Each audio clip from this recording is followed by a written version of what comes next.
There's a live look at Parkview Field in downtown Fort Wayne, where tonight the TinCaps were scheduled to host the Reds-affiliated Dayton Dragons.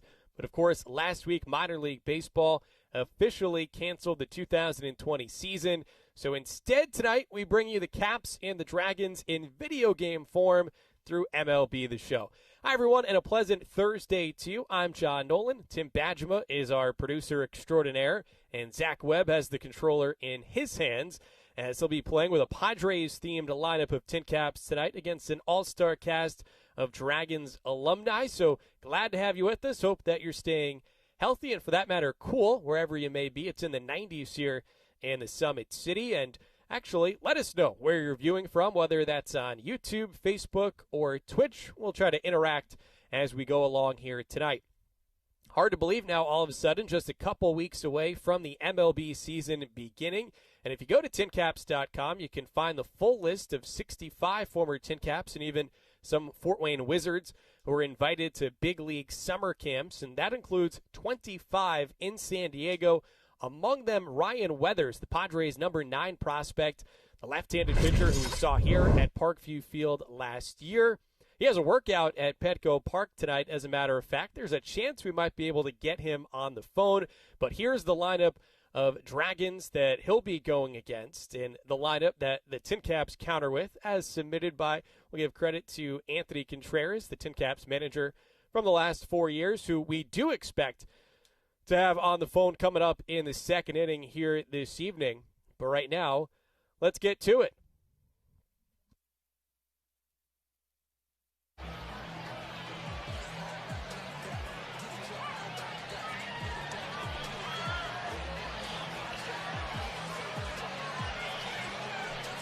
So Ryan looks good in the brown and gold. Remember, the Padres this year returning to their roots with their original colors. And the TinCaps were lined up to have Padres Tuesday nights in which they would wear uniforms pretty similar to what Zach has created for us here in the game. First batter up against Weathers is the speedy Billy Hamilton. And it's a first pitch strike from Ryan, who is a Midwest League All-Star last year. The Padres' first-round pick a couple of summers ago in 2018. Ground ball right to first, and it's Ty France, a 2016 Caps alum, who takes care of it himself. Another look at this Dayton lineup brought to you by Child's Play Plus. All those guys, big leaguers, who came through Dayton, just a little over 2 hours away from Fort Wayne. And yeah, that includes Joey Votto, perennial all-star, who played here in Fort Wayne as a visitor.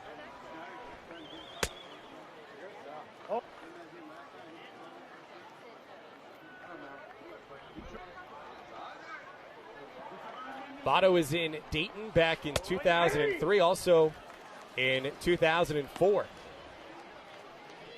A look at our umpires. They're presented by Lange Optical. Tough to have the long sleeves and the jacket on here now in midsummer. Votto lifts that to right center. That's trouble, or not. C.J. Abrams chases it down. Oh, we saw Abrams playing at short a couple of games for the TinCaps last year. And the Padres certainly do view him as a shortstop coming up in the minors. But here with talent plentiful, Fernando Tatis Jr. man's short for these Caps. And we shifted Abrams into center. That's a spot that he did play with Team USA a couple years ago. Weathers, a guy with Team USA experience himself. And he gets ahead of Jesse Winker, a 2013 Dayton Dragon.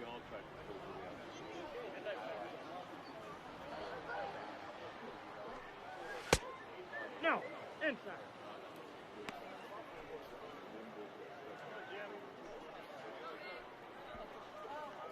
So Weathers only 20 years old, but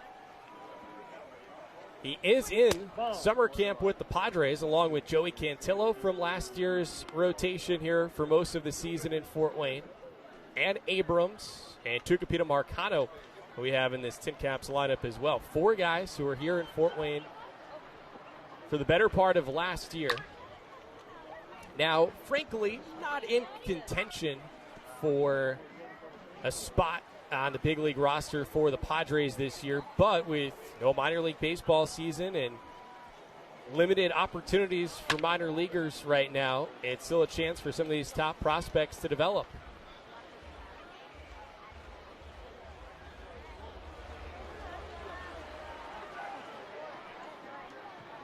Two. 3-2. Just missed.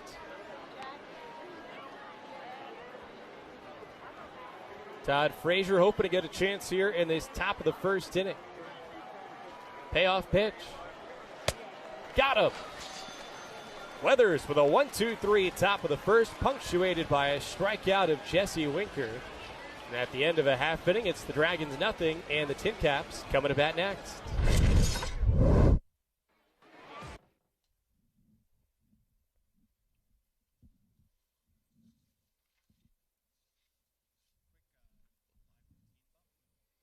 Before the Caps come to bat, again, thank you for joining us here on this social media streaming broadcast. And as a way for us to say thanks, here's a special promo code to get 15% off shopping right now at TinCaps.com, the online Orchard Team store. So thanks to Johnny TinCap for bringing that to our attention. 15% off only during this broadcast. So you've got about an hour and change, most likely, to get online and save 15%. And even if you can't wear it out to a game this year, unfortunately, still a chance to rep the TinCaps. Tucupita Marcano tags that first pitch foul.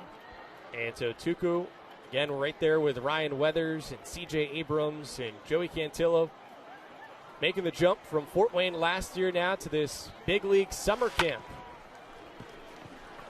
Tucu rolls that one over to Nick Senzel, and he's retired by Amir Garrett, who came through Dayton back in 2015. Pitched here at Parkview Field as a visitor. Another check of the Caps starting lineup brought to you by Child's Play Plus. So C.J. Abrams now with Fernando Tatis Jr. also due up in this first.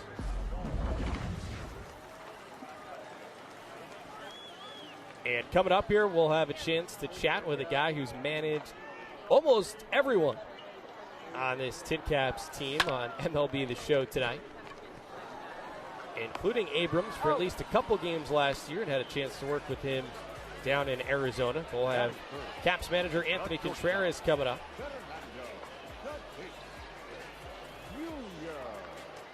And AC at this point has got to manage over a couple dozen guys who've made the big leagues, and maybe no one, though, with bigger upside than Fernando Tatis Jr., who smacks that into right center field for a base hit.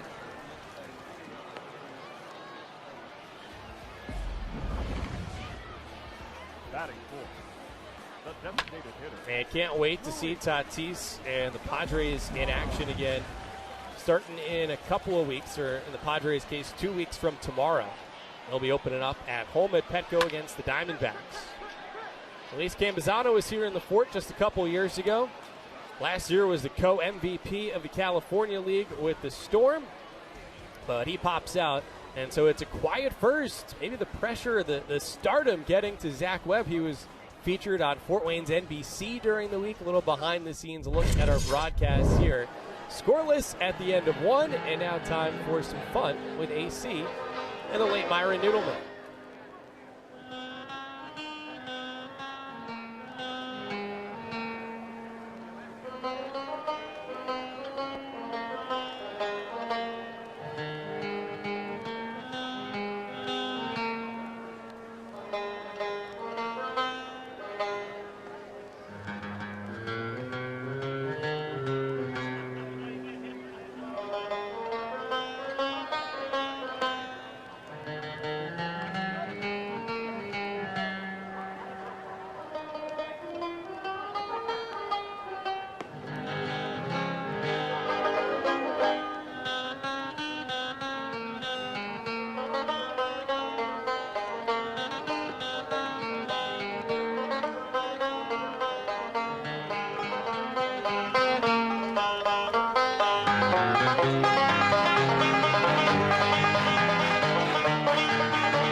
And be sure to check out Myra Noodleman online at MyraNoodleman.com.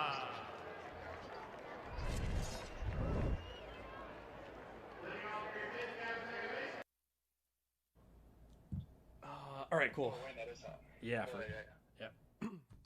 Well, there was a flashback to 2016, Anthony Contreras' first year as the manager of the TinCaps, and something that we maybe haven't seen from him all the time there, but he's had some extra time now to be working on the dance moves all of a sudden, but we bring in live the manager of the TinCaps, Anthony Contreras. AC, thanks for joining us, and yeah, have you been working on the dance moves here during this stay-at-home period?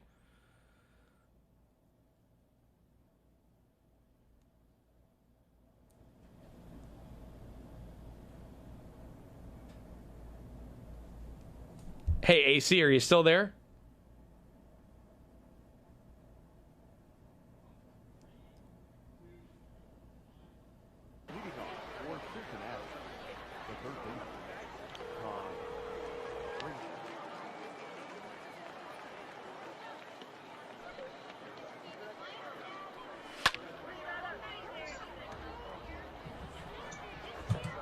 Hey, AC, can you hear me?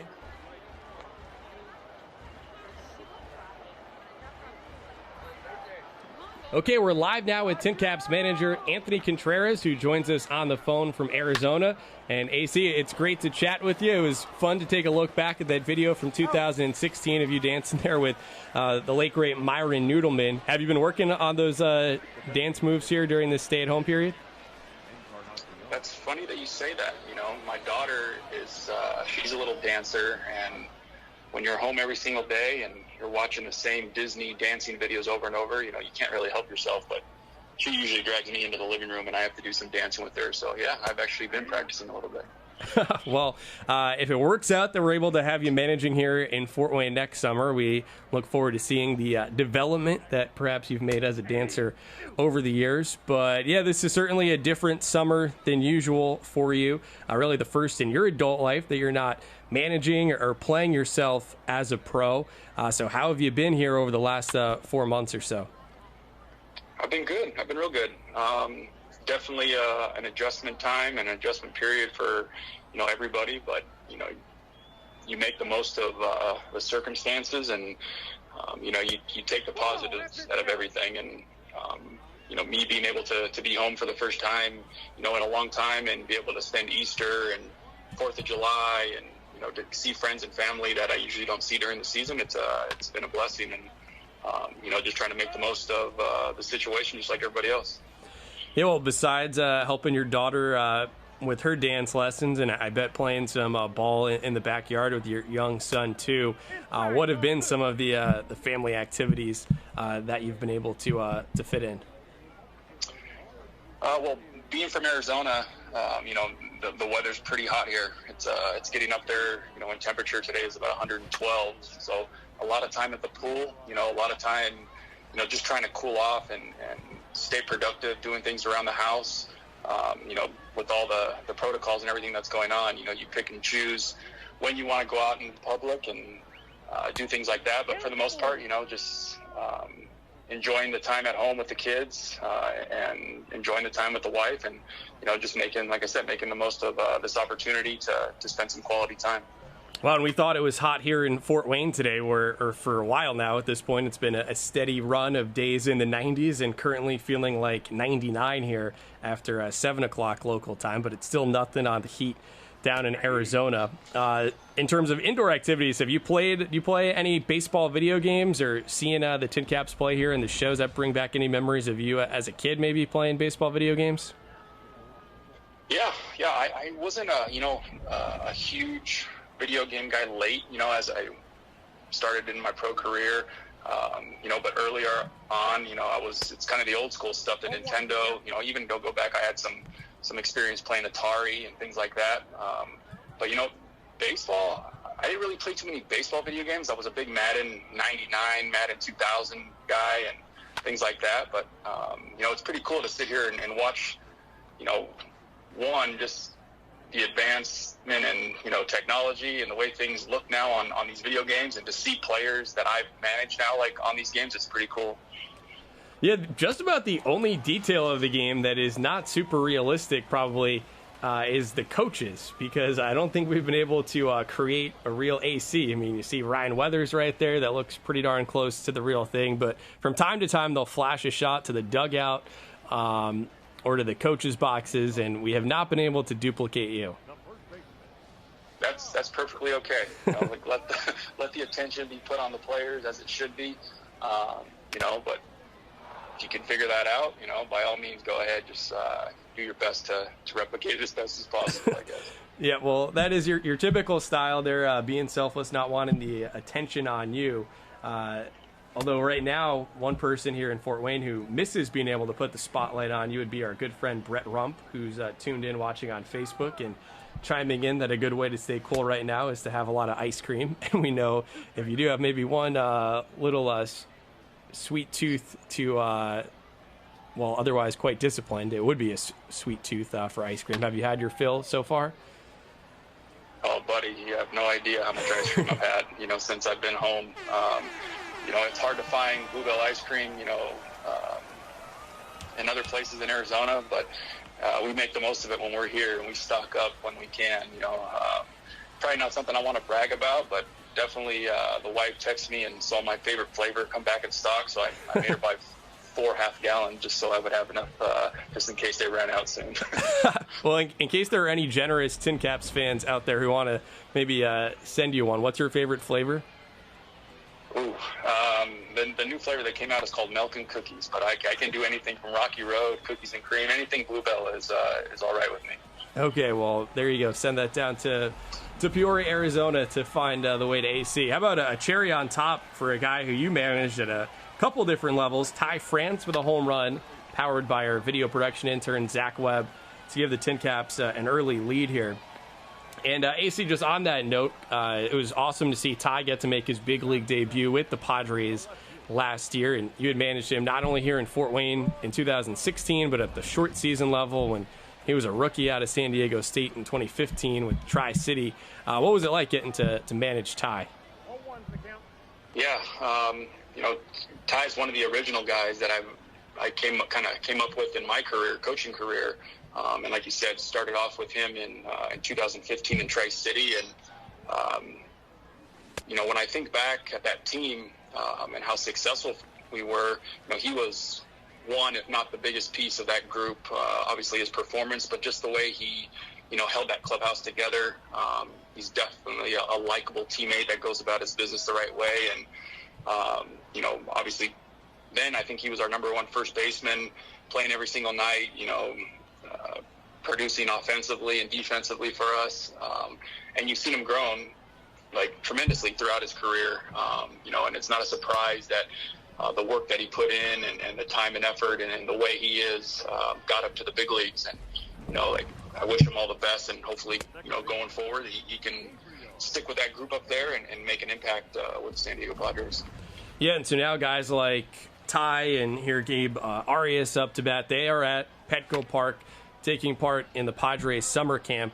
How about for you? We talked about how you've been able to have some extra time with family in Arizona, but for those who don't know, the Padres have their spring training complex, which is really a year-round facility in Peoria, Arizona, outside of Phoenix. Have you still been able to have any baseball activity and still try to, even if it's not the regular type of minor league season, be able to still work players and still help them develop? Yeah. It's one thing that I get to do, especially based off that I'm here in Arizona, is anytime there's special assignments or there's certain things that go on, at the complex, I'm asked to go out there and be a part of. And different periods of time throughout this, this stay-at-home time, I've been asked to go out there and work with some guys.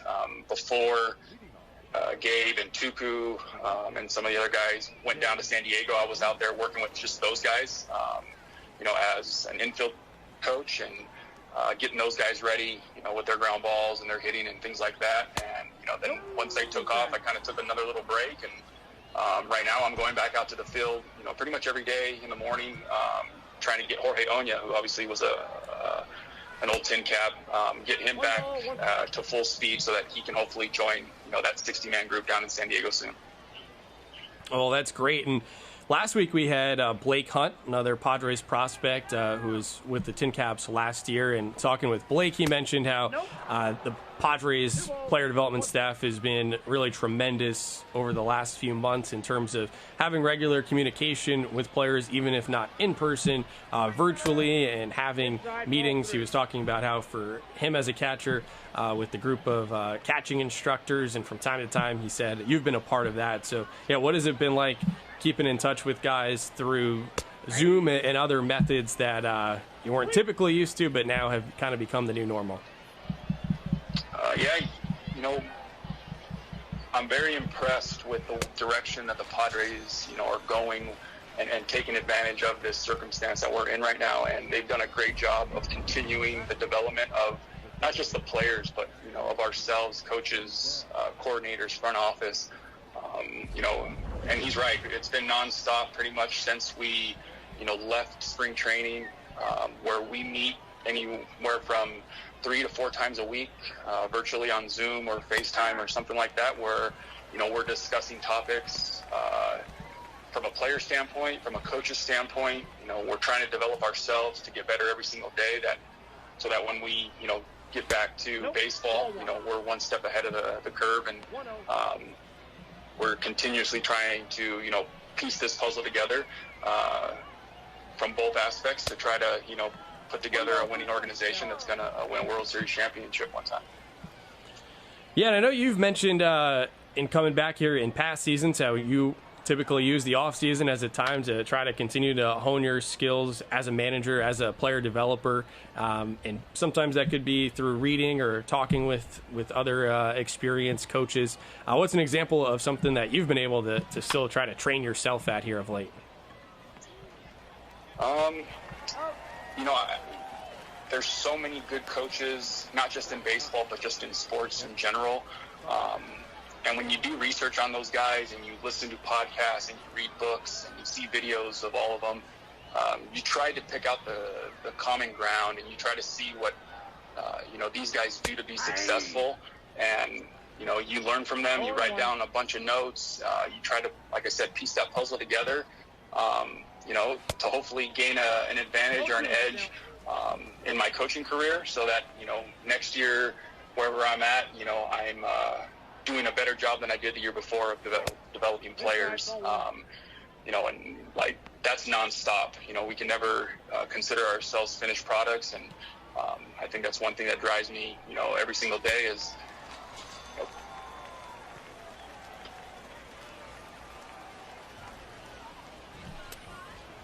AC, still there? I think we have momentarily lost AC. We'll try to get him back on the phone here in a minute and talk to him more about some of the guys who he has been able to hone and develop himself. The third baseman, number 15.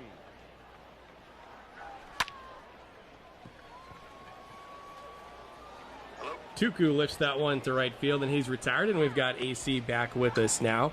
And AC, as you were talking about how you continue to develop as a manager, of course, your primary job is to help these young, talented guys like a Tucupita Marcano, like a Ryan Weathers, grow and develop themselves and try to contribute to the Padres winning a World Series title soon. And on one hand, I think you've probably managed more prospects than anyone else in all the minors these past 4 years. And so on one hand, that's an envious position. On the other hand, it's still a difficult, challenging job. How would you describe what it's been like to be a Class A manager, specifically in the Padres organization with all these young, talented prospects? Yeah, I would say, when I first joined the TinCaps in 2016, there was a little bit of, probably a nervous anticipation of what it's going to be like, having to, develop these prospects that are highly regarded by the Padres. But quickly you realize that it's really no different than any other type of player that's, on your team. Everybody's going to go through their first year jitters. They're going to have to learn things that they've never learned before. And you just go about your day, trying to help these guys out any way you know how. And Everybody's going to be a little bit different, and that's the best part about coaching is you try to figure out how to get to each individual, on a different level, and hopefully develop them, to make them better than they were the day before, and then when I pass them on to high A, double A, wherever they go, that they're that much better as a player and that much closer to the big leagues. But as the years have gone on,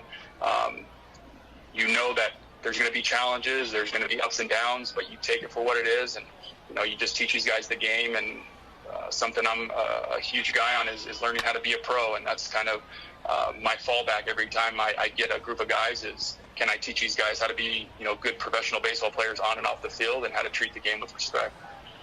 And one way this video game has been pretty darn lifelike is we have seen Tatis dominate. It seems like almost every time he comes up to bat here with our guy Zach at the controller, it's a home run. So there was a rare flyout for Fernando, but to flash back to when he was here a few years ago in 2017, and maybe no one more talented that we've seen come through Parkview Field than Fernando. How about specific to him, what are your recollections of having the opportunity to manage and try to help him grow? Yeah, he's. It's easy to say that he's been the most talented player that I've had the opportunity to manage. Just all around 5 tools. The way he thinks about the game, the way he approaches the game. He was only 18, obviously, when I had him in Fort Wayne. But even at 18, he was ahead of the majority of the players. And in that year, I can remember having Bo Bichette and Vladimir Guerrero Jr. and those guys all in the league, and I would easily pick Fernando, above them all to be on my team. Just with everything he brings to the table, he can change the game on both sides at any point, and he did that for the majority of the year. And there's no surprise why he's going to be a superstar in this game and why he's accomplished the things he has. Yeah, and you mentioned how it's not only just the physical talent for him, but also his baseball IQ and the way that he prepares. I don't know if you can think of anything specific that was memorable about him that set him apart, even just off the field, and how he carried himself as an 18-year-old. Yeah, I think growing up in the game with his dad and being around big leaguers his whole life definitely rubbed off on him the right way. Just the way he took care of himself, off the field, the way he took care of his teammates. I can remember stories about that first week in Fort Wayne. I was at the supermarket with him, as he was buying food for himself and his whole apartment. And it wasn't a surprise every week when he would talk about the dinners he would make for them and how he would take care of all these guys. And that's just the type of individual that he was. He's very soft-spoken, fun, energetic, very likable guy, and to have that type of personality and to be the superstar that he is on the field, it's a perfect mix of who you want in your organization to kind of lead the charge. And he did that stuff early as an 18-year-old, and it's carried him to the big leagues. Yeah, and that said, he was still, though, because in part he was just 18, but still at the Class A level for a reason, wasn't a finished product, and we saw plenty of progress from him just from April through August that year. Anything stand out to you where over the course of those several months you saw something that he needed to work on, and that he clearly did work at it and improve, and there was maybe some satisfaction for you as a coach in seeing him get better? Yeah, I think he's so talented, and the things that he was able to accomplish that year, obviously the home runs and the ESPN-type plays he made at shortstop. But when you kind of dissect it and you see him, him defensively, he got away with a lot of stuff because of his talent, and he was able to, use his speed to field balls in the holes and up the middle and things like that. And, people got to see that. But as a coach, and as a professional, you want to see everything, in sync, and you want to see him, his pre-pitch, we call it, before the guy throws the pitch. You want to see him on time, anticipating where the ball is going to be hit and things like that. And I think that's one thing that has been stressed, over his career, and he's done a great job of working at that. Kevin Hooper, our infield coordinator, stresses pre-pitch. We all stress pre-pitch and being ready as the ball's crossing the plate. And as an infielder, It's a vital tool to have if you're going to, move up through the system and get to the big leagues and stick there, is being ready for anything hit to you. And obviously, you see some of the plays that he's made at the big league level, definitely shows you that he's worked on that and he's gotten better throughout his career. And I don't want to take up too much more of your time, AC, but one last question regarding Tatis, for whether TinCaps or Padres fans tuned in. Anything else that you think maybe fans would be surprised to know about him, that they wouldn't know just from seeing the highlight plays, but that you got to see up close working with him?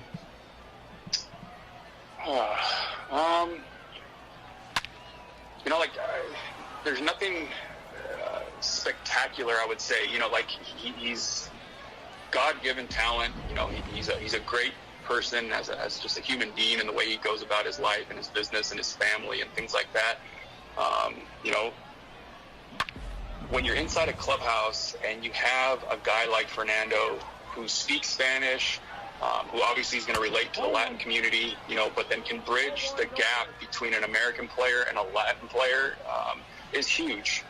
And that, goes a long way in a minor league season or any baseball season in general, is that if you can be that guy that can get along with every single teammate, regardless of your language barrier or your upbringing, it's going to lift the team. And he was able to do that tremendously, obviously at Fort Wayne level, but you see him being able to do that and get along with the superstars in Manny Machado and Eric Hosmer up there at the big league level, but then being able to obviously be down to earth and not forget where he came from and be friends with, the guy, the 25th man on the roster that you don't hear about too often. He just has that ability to lift his teammates all around him, and, that's going to, keep him in the game and keep him being a superstar as long as he can. Yeah, definitely has that charisma and that ability to connect with guys from all over, whether Latin players or I was thinking about this just the other day, seeing how Tatis has been working out in San Diego with a mask on, and his mask has been a camo style mask, and was bringing back memories of him being in the clubhouse, having a locker next to G.K. Young, guy who's more country from South Carolina, and it would maybe come as a surprise to people, but Tatis is into hunting as well, and so he and GK were able to bond over hunting, and just an example of how he's able to connect really with everybody. For sure. He's like you said, he has that charisma, like you said. He has that personality where he can get along with everybody. Not just players, but coaching staff, coordinators, everybody. He gets along with them, and people want to be around him, and that's who you want to have in your organization if you guys are going to win a championship. And I know that's a big part of the fun of the lifestyle that you have working in baseball, from your playing days to now your managing days, and those relationships that you build with people. And I figure that's probably something that you miss right now a lot. What are some of the things that you are looking forward to being able to get back to when the time is right? Well, man, like you said, it's that camaraderie. It's that, the chemistry you build from the start of the season to the end, and how it evolves. And, not too many people are going to say this going through the minor leagues, but when you're out of the game like we are right now, you miss those long bus rides. You miss that the grind that everybody, talks about. And I think it's going to serve us well as a baseball community, and the fans and everybody involved is to, be grateful and appreciate the opportunities that we get, in this game. So hopefully when we get back to action, we don't take it for granted, and we understand, how much we love it. Embrace the opportunities that we get to endure every single time during the season. Very well said. And thinking back to some of the fond memories that you've had here in Fort Wayne over the last 4 years, and maybe even throw in your season in 2008 as a player in Fort Wayne, but what have been some of your top memories being in Fort Wayne? Oh man, from a personal standpoint, I would say Fort Wayne has been home now to just the grooming of myself as a coach, and I can think back of each year and how I've evolved as a manager and as a leader to these kids, and that's something that sticks in my head and will stick with me forever as I remain in this game and continue forward. But there's so many things off the field that people don't get to see that I treasure.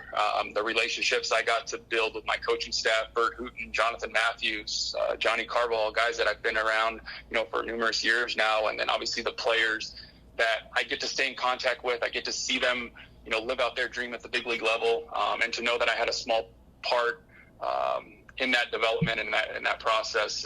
It's going to stick in my heart for a very, very long time.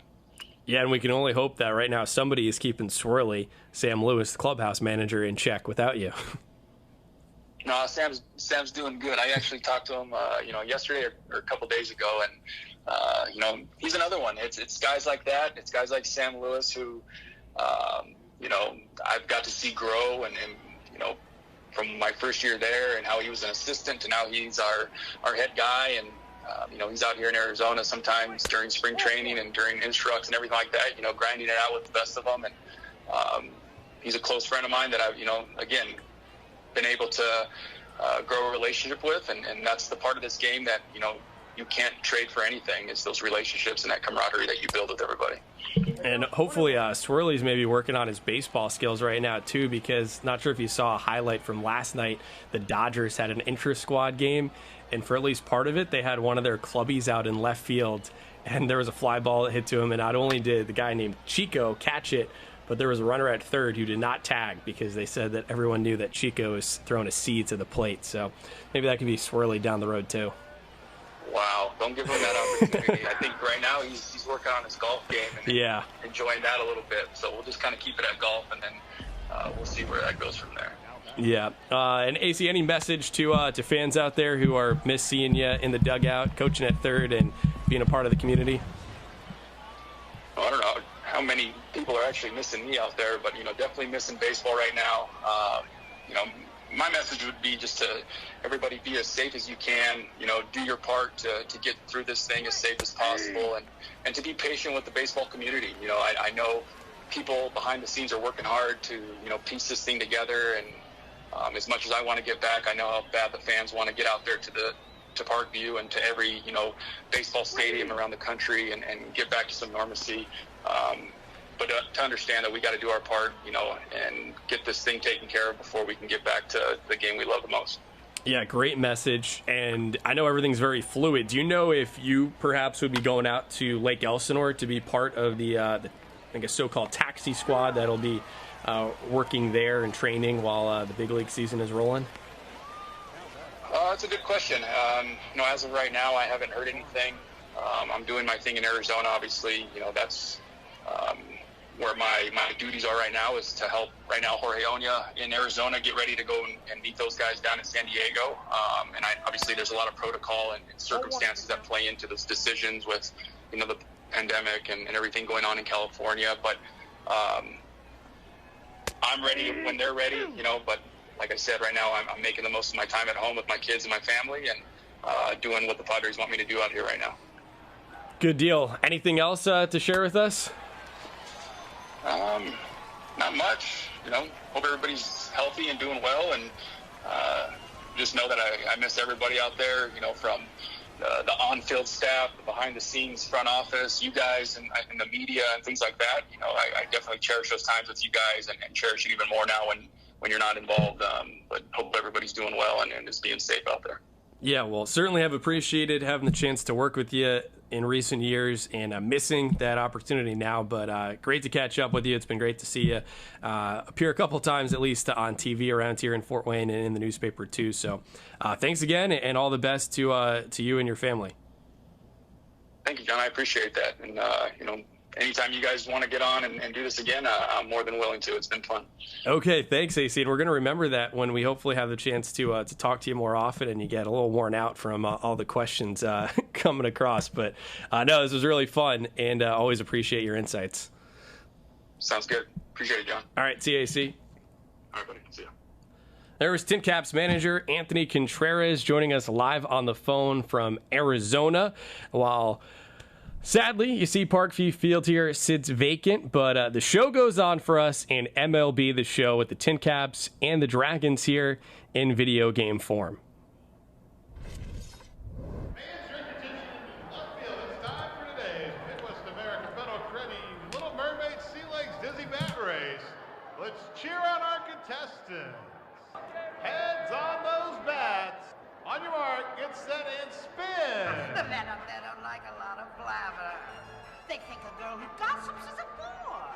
Yet on land it's much preferred for ladies not to say a word. And after all, dear, what is idle prattle for? Come on, they're not all that impressed with conversation.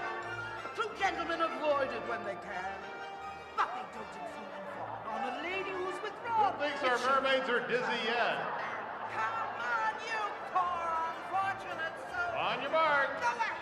Get set. Make your Go. I'm a very busy woman, and I haven't got a day. It won't cost much. Just your voice. You poor unfortunate soul. Hands up and a round of applause for today's contestants in the Midwest America Federal Credit Union. Little Mermaid, Sea Legs, Dizzy Bat.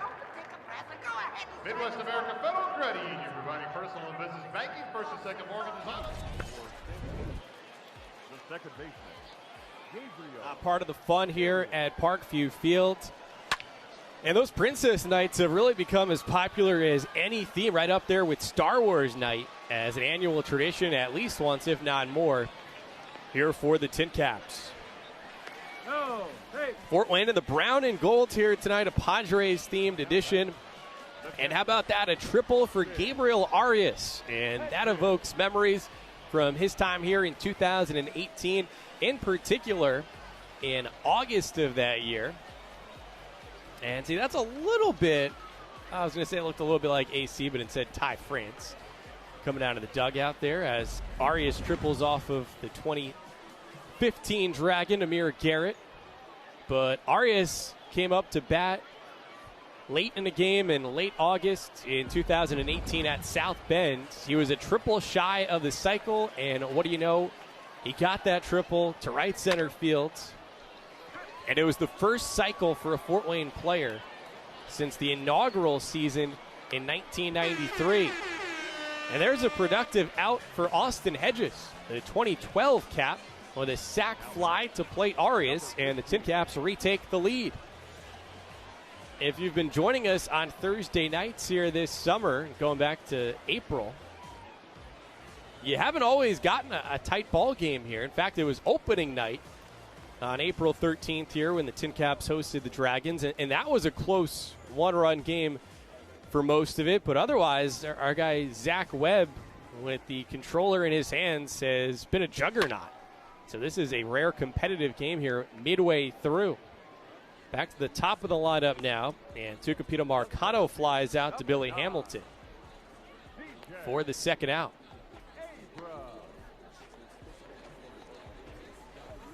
So now one of the top rising prospects in baseball, C.J. Abrams, and got to see him for a couple games here last year before he suffered a shoulder injury that sidelined him for the last few weeks of the season.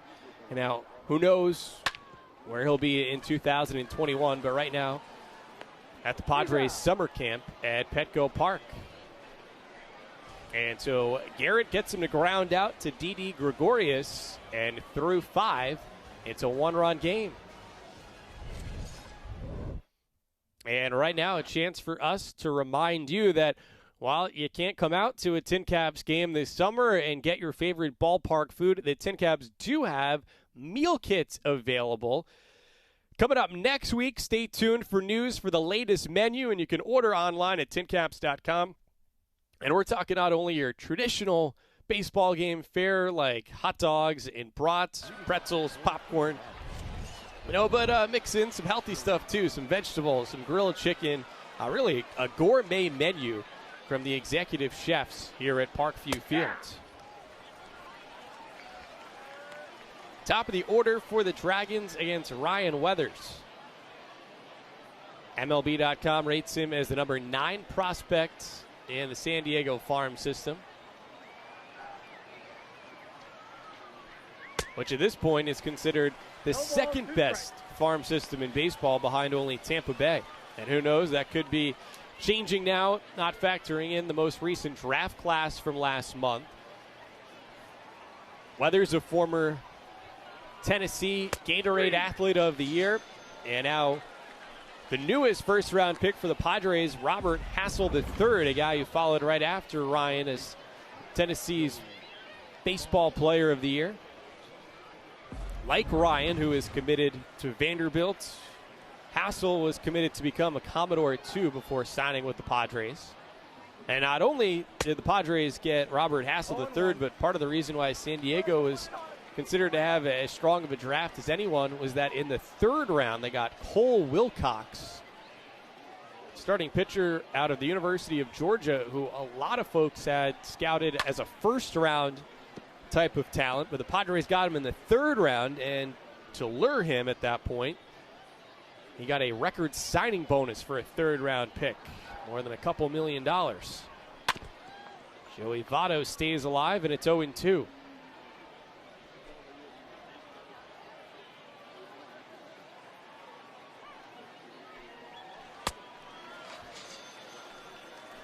Weathers strikes out Votto. So a Midwest League All-Star, Gaze an NL All-Star.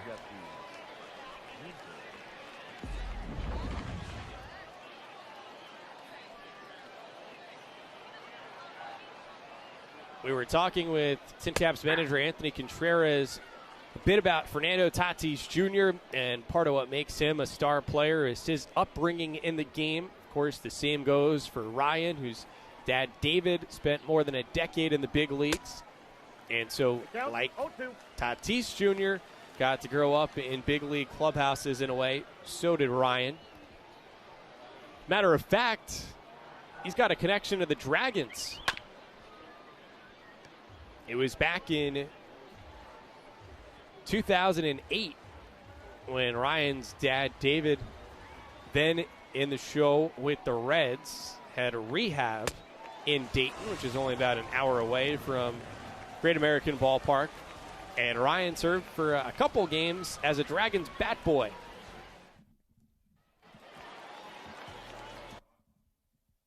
French Lick Resort for today's high-low game contest. Thanks, Jared. I'm here with Andy. He's going to be our contestant for the French Lick Resort high-low game. Now, you can see we've got 4 oversized playing cards on the field. We're going to flip over the first one. Andy's going to guess whether the next card is higher or lower than the previous card. If he guesses all the cards correctly, he's going home with a one-night stay at French Lick Resort. So let's go ahead and take a look at that first card. Rachel, what do we have? All right, it's the 3 of hearts. Now, ace is high, 2 is low. Fans, what do you guys think? Help him out here, higher or lower? Andy, what do we think? Go high. He's going higher. Devin, what is that next card? It is higher, just barely. It's the 5 of diamonds. All right, everybody help him out again. Higher or lower than the 5 of diamonds now. Andy? Higher. He's going higher again. Brenda, what is that next card? It is. It's the Queen of Clubs. All right, this one's for a one-night stay at French Lick Resort. Higher or lower than the Queen of Clubs. Andy, what are we thinking? Lower. He's going lower. Morgan, what is that final card? It's lower. We got a winner. Let's give it up for Andy in the French Lick Resort high-low game. French Lick Resort, Wanamaker's Resort, 2 Grand Hotels located in French Lick, Indiana. Visit FrenchLick.com for more details. Fernando Tatis Jr. grounds it back to the mound, and Amir Garrett snares it to throw him out at first. Both Tatis and Garrett were involved in MLB's the show contest among big league players. Every squad among the 30 in MLB had a representative, and they had head-to-head matchups. I believe Amir Garrett, got to double check, he may have won it all. He was definitely one of the standout players, while Tatis was one of the more fun guys to watch. Campazano crushes it deep to center field. Goodbye. Off the batter's eye. Campy goes yard. And Fort Wayne extends the lead to 3-1.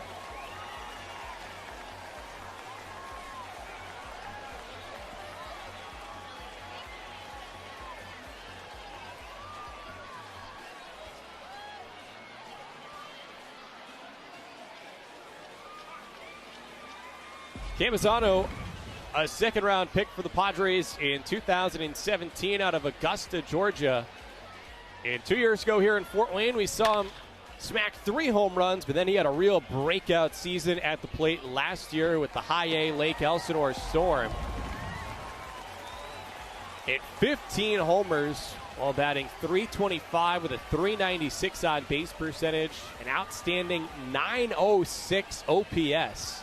And he has emerged as not just a top Padres prospect, but one of the most highly thought of catching prospects in all of baseball. So that's the second home run of this game for Fort Wayne as we take a look back at Ty France, who went deep, leading off in the second.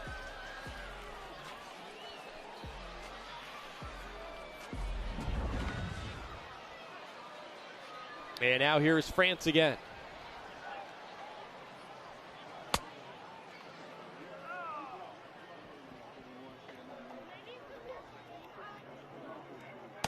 Activity in the Dragons bullpen, as Amir Garrett has now allowed 3 runs through 5 1/3.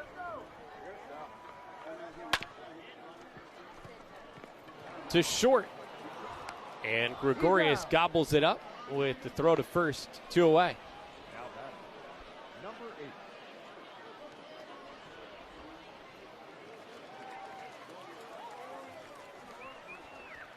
8. It's the first rounder, Robert Hassel. Considered the best pure hitter out of high school in this year's draft class, and he shows that off with an opposite field base hit. The left field, number 33. Hope to see Hassel here at Parkview Field next year. Time will tell. But he's the youngest guy right now at summer camp for the Padres. And working with the outfielders like Franchi Cordero, who we first saw in Fort Wayne in 2014 as a shortstop prospect.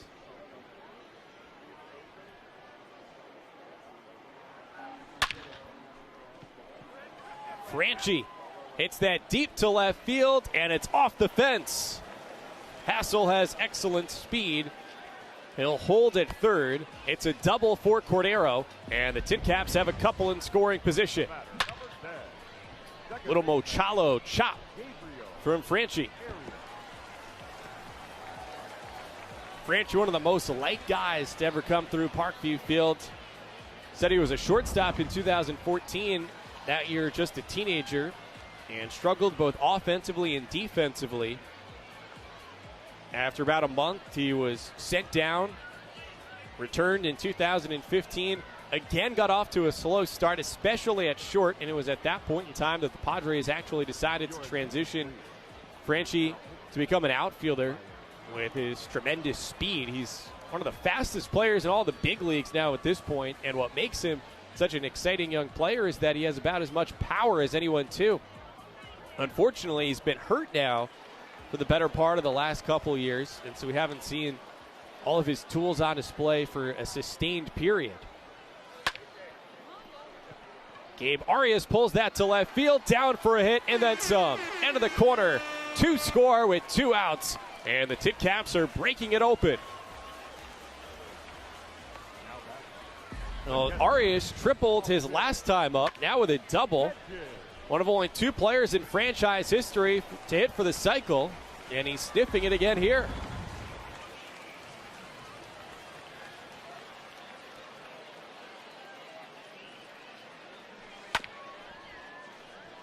Austin Hedges drove Arias in to make it 2-1 in the 5th. And now the TinCaps have created some breathing room.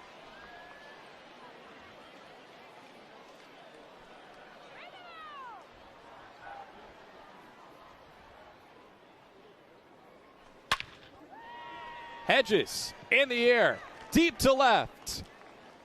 See ya, way out of here. It's a 2-out, 2-run bomb for Austin Hedges.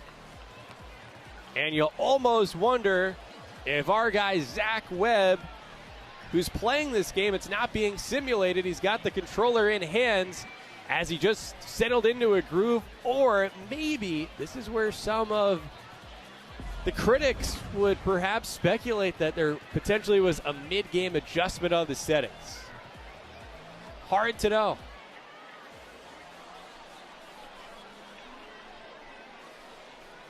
crushed 420 feet. We actually have a source inside the video production control room. That's down the hallway from where I am in the TV broadcast booth, saying that no, this is legit, that Zach has just turned it on himself to another level. Well, Marcano pops out to Barnhart, Indiana native. However, damage done with 2 outs. And at the end of 6, it's now a 6-run lead for the Caps. And you know what it means at the end of the 6th inning. Here are the Bad Apple Dancers.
What you waiting for? You only got one life, and we gon' live it up. So give me the green light, 'cause I'm ready to go. Oh, oh, oh, yo, yo, yo, oh, oh. 'Cause I'm ready to go.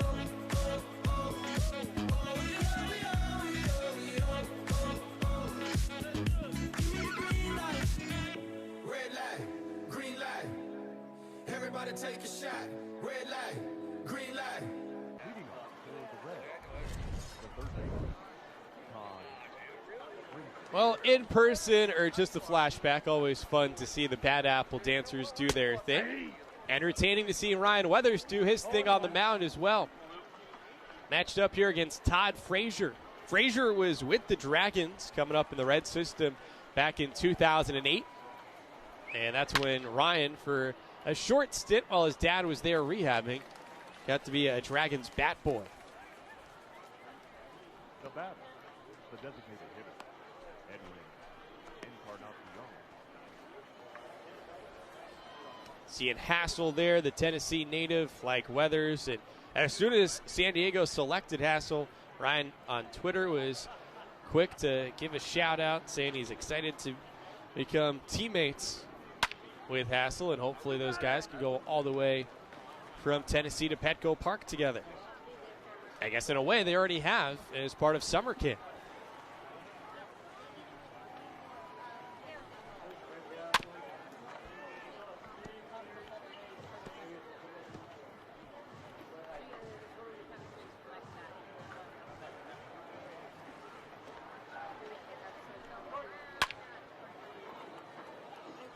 Papa France right on the line has it.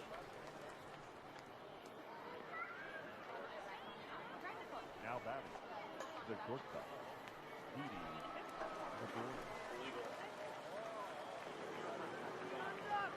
Couple weeks away from the start of the big league season, and Didi Gregorius now wearing red, but not with the Reds, the organization that originally signed him, but instead with the Phillies. Got a nice new contract with a new manager in Joe Girardi. He was a former teammate of Ryan's dad, David, back in their time with the Yankees, winning a World Series together. Oh, that's off the plate. Ball 2.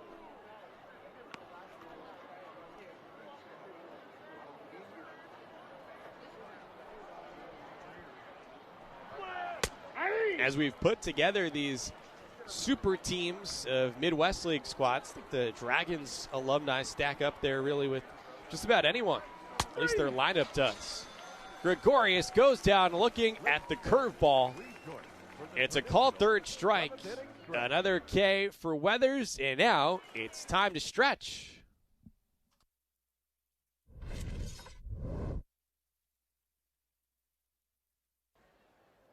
All right, fans, you heard it. It's the 7th inning. Everybody up. We're going to sing it good and loud, all right? Here we go. Take me out to the ball game. Take me out with the crowd. Take it away, fans. That's pretty good. For it's root for the TinCaps. If they don't win, it's a shame. Here we go. For it's 1, 2, 3, at the old ball game. Thanks for singing along, fans. You sound good tonight. Keep cheering loud. Let's go, TinCaps. The center fielder. Tony Desplains, you hear him lead the crowd and take me out to the ball game every mid-7th inning here at Parkview Field. You may not realize, in addition to spinning the tunes here, Tony's day job, we'll say, is serving as the team's creative director. He's done that going all the way back to the Wizards era, pre-09. And so many of the great theme night jerseys, for example, that you see the TinCaps wear, kind of like the special edition brown and gold ones right now that C.J. Abrams and the guys are wearing. Those are designed by Tony. And T-shirts, too. Now, earlier during this pandemic, the TinCaps were selling special edition In This Together T-shirts that were a fundraiser for Parkview Health. And stay tuned. Don't have details to share with you here yet this week, but next week we could have a new shirt. Tatis inside outs that foul. But I know Tony's been hard at work this week on a special commemorative 2020 TinCaps T-shirt for as weird and different of a year as there ever has been in minor league baseball.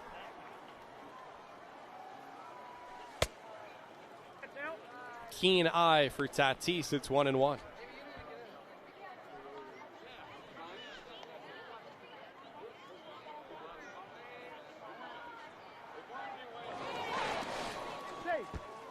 Abrams, always a threat to run, and there's a pickoff attempt that turns into an error. And so Abrams, who probably wasn't going to steal with his team up by 6 runs, advances to second on the E1.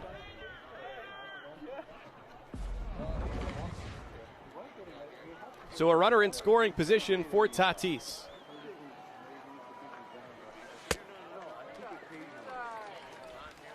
Takes that to work it to 2-1.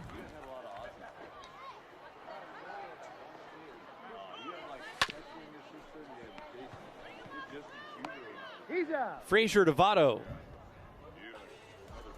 have seen the likes of Tatis and Mike Trout, some of the most exciting, best players in the big leagues, during their summer camp workouts over the last week, wearing masks on the field while they play.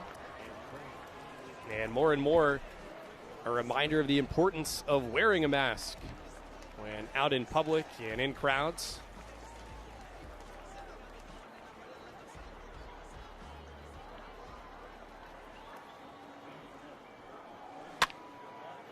Campazano homered last time up. Here's a fly to right. Shea Bruce with the catch. Throw goes to third with Abrams staying put at second. Number 12,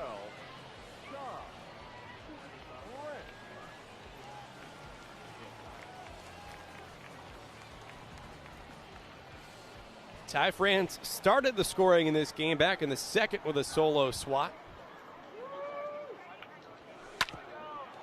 Up the middle, and a center, base hit. Abrams rounds third, he scores. It's a 2-out RBI single for Ty France, and the Caps tack on another. It's 8-1.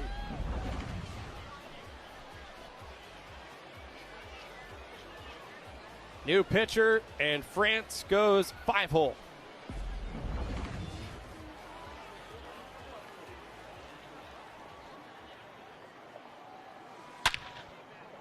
Hassel with a rocket to right, to the track, an extra base hit. France coming home. He scores, and Hassel safe at third with an RBI triple. The left field, number 33, Cordero. Robert Hassel the third with 3 bases.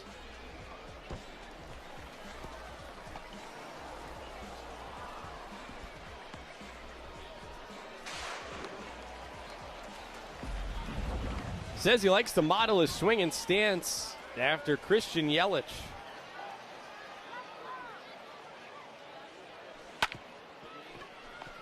Cordero rounds it right at Senzel. That speed for Franchi makes it a close play at first. But he is retired, and the TinCaps done in the 7th, but not before they add to their lead comfortably, up by 8 as we go to the 8th.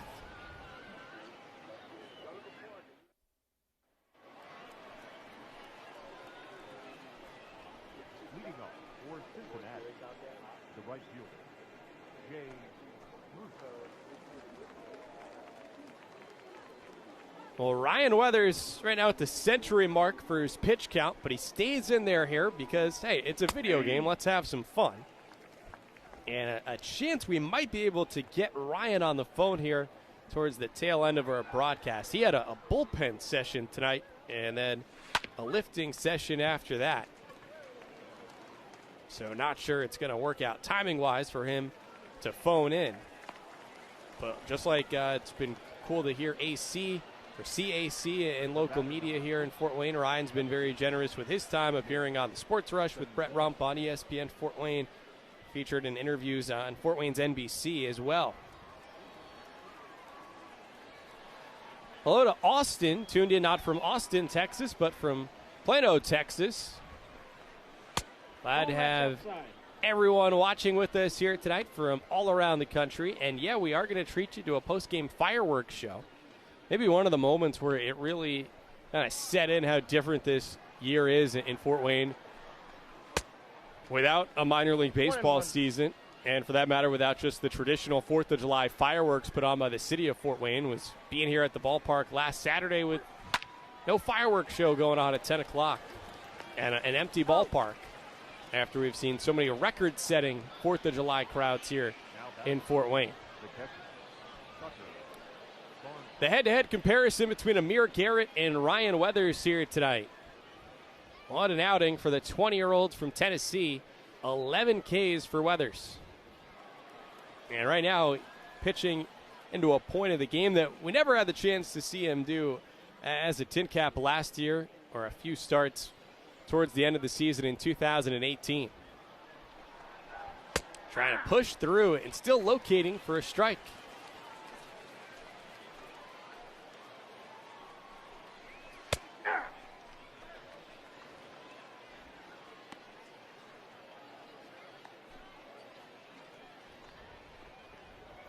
Oh, 2.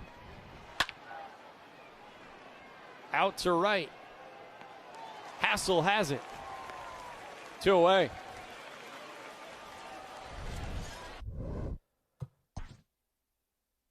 And it seems like the virtual AC is going to make a call to the bullpen in this spot, brought to you by Gerber Collision and Glass. And so gives us a chance to remind you once more, as a way of the TinCaps saying thank you for tuning in, whether Facebook, YouTube, or Twitch. We're offering you a special promo code to get 15% off merchandise at the Orchard Team store at tincaps.com. Use LIVE15 to get 15% off. You can also use the promo code free ship for free shipping on orders of $50 or more. Well, a well-earned tip of the cap to the crowd, as now it's one left-hander who was a first-round pick out of high school to another, from Weathers to Gore. And his pitching change, sponsored by the law office of Harold Myers. He's been the proud sponsor of every Fort Wayne pitching change since well before Mackenzie was born. Gore, a 21-year-old from North Carolina, 2017 third overall pick. He was in Fort Wayne in 2018 and projected to make his big league debut at some point this summer. Probably won't be in the opening day rotation for the Padres in a couple weeks from now, but figure to see him sometime in August or September. Gore comes in, gets the job done. 1 pitch, 1 out. And at the end of 7.5, it's the Caps up 8. Attention to the video board. It's time for today's TinCaps Cap Shuffle. Watch closely. Figure out which TinCaps hat is going to have the TinCaps logo under it.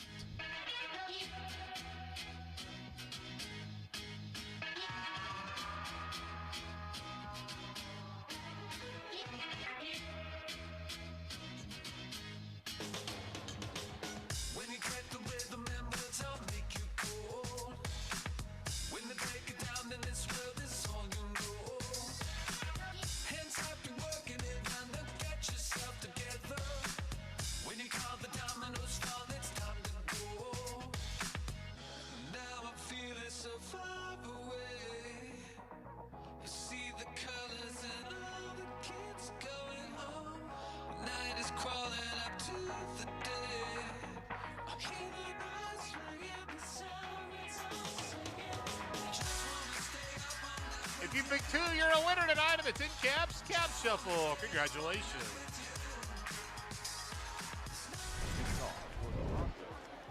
The second baseman, Gabriel Arias.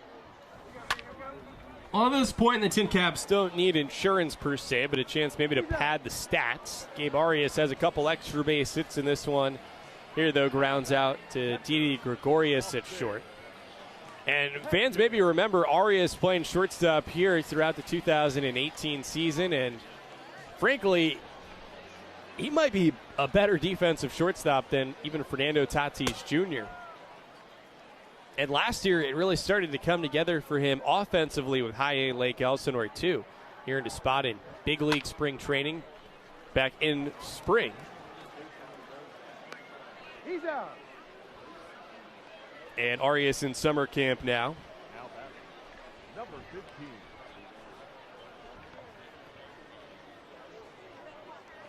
Hedges probably considered the primary catcher for the Padres. He'll share time behind the plate with Francisco Mejia, who we saw in Fort Wayne, not as a TinCap, but then as a member of the Indians organization with Lake County. Marcano flies out to left. That does it for the 8th. And let's take one last time out here before we go to the 9th at Parkview Fields.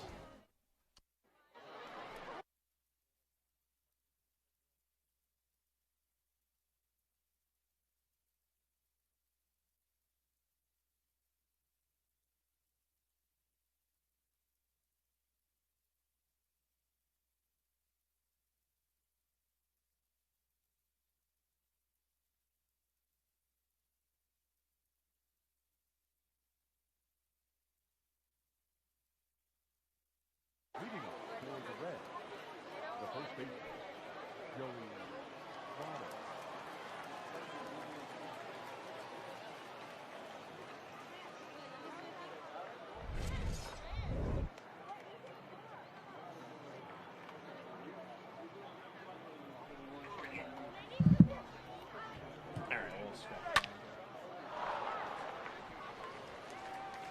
Not save situation, but Mackenzie Gore looking to put the finishing touches here on what will be the 84th win for the TinCaps in as many games. Wasn't hearing myself there. There's video game start to the season for the TinCaps with our video production intern, Zach Webb, playing the game.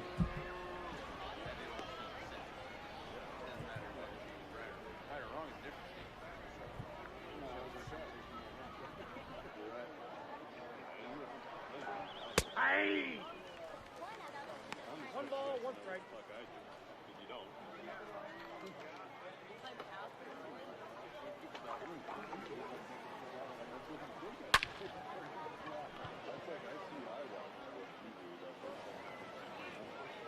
Well, the Dragons not done yet. Jesse Winker saw him flex the power with the Dragons in 2013. Goes deep off Gore. And it trims the Caps lead down to 6.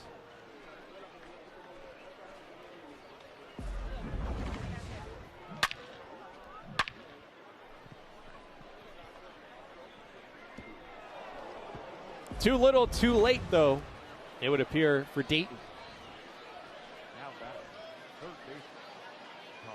Only thing that could stop the Dragons' consecutive sellout streak, the longest going in all of professional sports in this country, a pandemic. They had overcome a couple of tragedies in their area last year and still packed their ballpark. But even downtown Dayton, just like in Fort Wayne, quiet now this summer.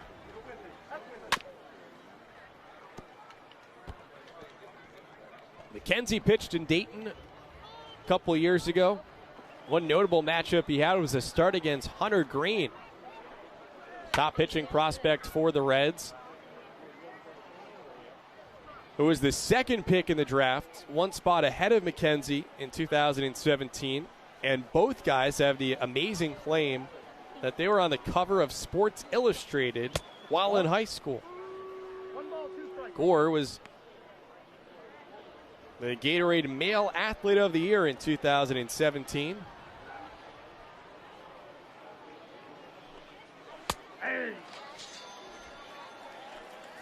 And he gets an elder in Todd Frazier to go down looking. Premature to the real thing, but the game will credit Gore for his first big league strikeout. And well, that moment right there sort of sums up the night for the Dragons, just out of sorts. Gore's got that great leg kick, which the game has incorporated.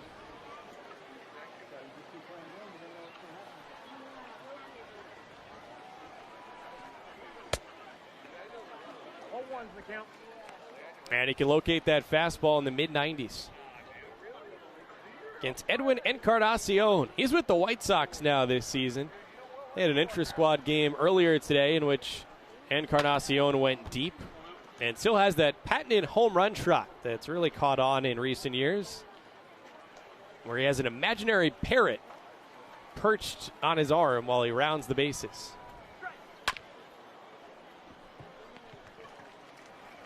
Defense well aligned behind Gore. Encarnacion grounds out, and the TinCaps are just an out away from continuing their undefeated start to the season. Ryan Weathers will get credit for the win.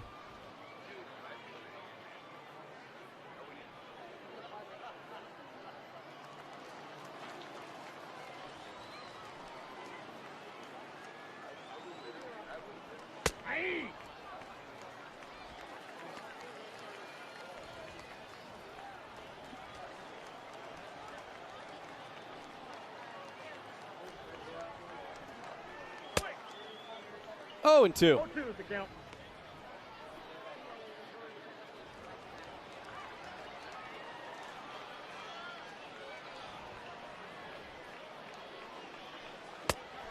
Swing and a miss, strike 3. Mackenzie Gore leads the TinCaps to 84-0. Weathers, Tatis, Arias, and a team effort dismantle the Dragons.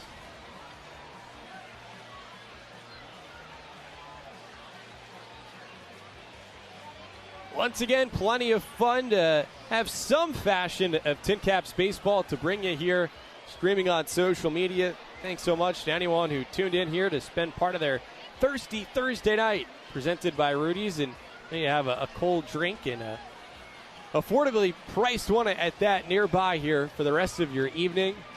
Sun still shining and blazing in downtown Fort Wayne, a 90-degree night. But here in the virtual world, you see the final numbers, and we'll bid you adieu with a post-game fireworks show.